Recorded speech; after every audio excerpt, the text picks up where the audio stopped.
के कोने कोने में हमसे गुरु मंत्र लेकर के वैदिक परंपरा में आगे बढ़ने वाले मेरे प्रिय शिष्यों, सज्जनों और सन्नारियों, चलिए आज बताते हैं श्रापित दोष, विष दोष, पितर दोष, इसकी वजह क्या है और इससे जीवन में कितने कष्ट आते हैं। भोजपुर गांव तिवारी जी अपने पत्नी के साथ रहते थे।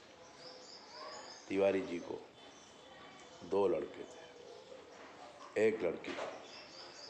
तिवारी जी ने उसकी शादी कर दी, दोनों बच्चों की भी शादी कर दी। लेकिन तिवारी जी को जो पत्नी थी वो थोड़ा दबंग टाइप की थी, बहुत पावरफुल थी। उसने एक विदुर को अपने जाल में फांसा, क्योंकि विदुर के पास बहुत सारी संपत्ति थी और वो विदुर मरा तो वो संपत्ति तिवारी जी की फैमिली में आ गई। तिवारी जी के दोनों बच्चे किसी तरह से अपनी जिंदगी जिए, लेकिन सुखी नहीं रहे। उनको भी 1-1, 2-2 बच्चे हुए जो अपना काम करते रहे।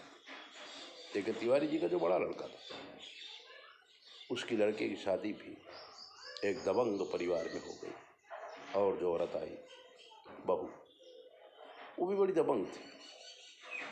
मित्रों, उसने भी अपने सास की ही तरह एक दूसरे आदमी को पसंद कर लिया। उसको भी 1 लड़का हुआ, 1 लड़की थी। तब एक दिन उसका पति उसको अपने प्रेमी के साथ देख लिया, थोड़ा गर्म हुआ तो पति पत्नी दोनों ने मिलकर उसकी हत्या कर दी। हत्या करने के बाद कोई रिपोर्ट नहीं हुई और बहू घर आ गई। घर आकर उसने अपने हिस्से की जमीन, संपत्ति सब कुछ ले लिया और फिर अपने प्रेमी के साथ संसार बसाकर चली गई। ये लड़का जिसकी बहू ने ऐसे कृत्य किया था,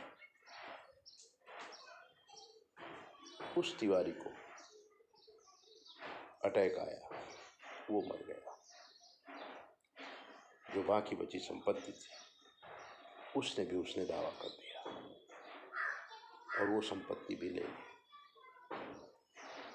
तिवारी का ये खानदान निराश्रित हो गया और कीड़े मकोड़े की तरह मर गया। मैं आपको बताना ये चाहता हूं कि अन्यायेनोपार्जितम द्रव्यम 10 वर्षाणि तिष्ठति प्राप्ते तु एकादर्शे समूलम सा विनश्यति। अन्याय के द्वारा जब हम संपत्ति इकट्ठी करते हैं तो वो ज़्यादा से ज़्यादा 10 साल रहती है और 10 साल में ही वो ऐसा खेल खेलती है कि हमारे घर की मूढ़ी को लेकर भी चली जाती है। इसको बोलते हैं श्रापित दोष, इसको बोलते हैं विष दोष, इसको बोलते हैं पितर दोष। अगर वंश नाश नहीं हुआ है तो उसे प्रज्वलित किया जा सकता है उपासना के द्वारा, और अगर नाश हो गया तो शंकर भगवान की भक्ति करनी चाहिए और आने वाले जन्म की तैयारी करना चाहिए ताकि हम सुंदर और सुशील परिवार को प्राप्त करें और हमारा जीवन धन्य बन जाए। ऐसी दिव्य बातें जानने के लिए 9825200108 पर फ़ोन करो। सब कुछ समझो। जीवन समझ से चलता है, जीवन आपकी मर्जी से नहीं चलता है। प्रकृति के नियमों के आधार पर ये दुनिया चलती है। अगर आप प्रकृति से दूर होए तो आज जो परिस्थितियां आपको दिख रही हैं उसका मेन कारण है आंग्ल शिक्षा, सनातनी परंपरा का त्याग, प्रकृति से दूर मानव जी रहा है और अनेक प्रकार से रोगों से ग्रसित होकर के मानव मर रहा है। हमें प्रकृति के गुणों को समझना चाहिए, उसके पास जाना चाहिए और वैसा ही जीवन बनाना चाहिए। ऐसी दीप बातें जानने के लिए चैनल सब्सक्राइब करो, लाइक करो और अगर आपके जीवन में कोई कष्ट है तो हमसे पूछो। 9825200108 पर संपर्क करके कुछ भी जानो। जय भोले। अपना ध्यान रखो।